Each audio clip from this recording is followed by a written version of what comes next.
जय मसीह की।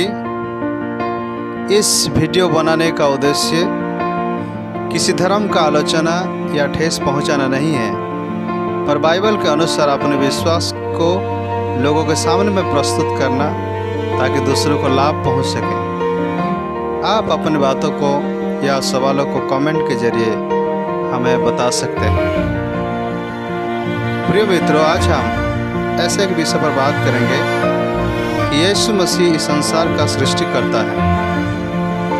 परमेश्वर ने अपने दास पौलुस को पवित्र आत्मा के जरिए यीशु मसीह के विषय में लिखवाया, जो हमें कोलोसियों की पत्री पहले अध्याय और उसके 15 और उसके 16 आयत में मिलता है। और वहाँ पर ऐसा लिखा है, वह अर्थात यीशु तो अदृश्य परमेश्वर का प्रतिरूप है और सारी पृथ्वी में पहलौठा है, क्योंकि उसी में सारी वस्तुओं की सृष्टि हुई। सब वस्तुएं उसी के द्वारा और उसी के लिए सृजी गई है। बाइबल बताता है सब वस्तुएं उसी के द्वारा यानी यीशु के द्वारा और यीशु के लिए सृजी गई है। इसका अर्थ बाइबल साफ बताता है कि यीशु मसीह इस संसार का रचयिता है।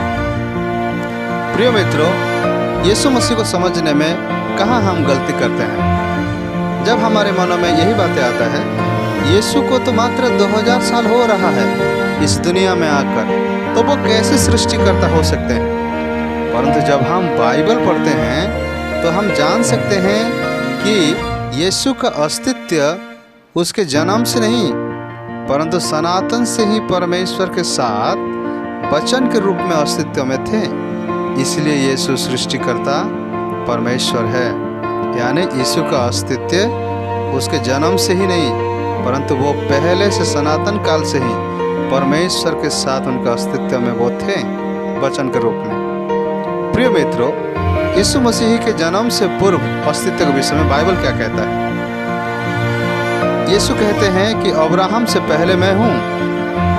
यूहन्ना 8 अध्याय उसका 58 वचन। यदि समय का हिसाब लगाएं तो अब्राहम यीशु मसीह से 2000 वर्ष पूर्व के व्यक्ति हैं, लेकिन फिर भी यीशु कहते हैं अब्राहम से पहले मैं हूँ। उसका मतलब अब्राहम से पहले यीशु अस्तित्व में थे। दूसरा, यूहन्ना बपतिस्मा देने वाले ने कहा यीशु मुझसे पहले था। समय के अनुसार देखें, यूहन्ना यीशु से 6 महीना बड़े थे, लेकिन पवित्र आत्मा से प्रेरित होकर यूहन्ना कहते हैं यीशु मुझसे पहले था। तीसरा, आदि में वचन था और वचन देहधारी हुआ। ये जो आदि लिखा है, ये आदि माने संसार सृष्टि होने से पहले यीशु मसीह वचन के रूप में थे और देहधारी हुए बाद में।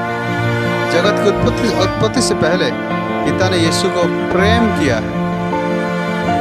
तो इससे हम जान सकते हैं कि यीशु इस संसार का रचयिता है और जन्म से पहले उसका अस्तित्व उनमें वो थे। अब तक जितने भी आयत को देखें, सारे आयत के द्वारा हम जान गए हैं कि यीशु संसार का सृष्टि करता है। इसलिए यीशु आराधना के योग्य है। यीशु को सारा महिमा दें। प्रभु यीशु आप सभी को आशीष दें। धन्यवाद।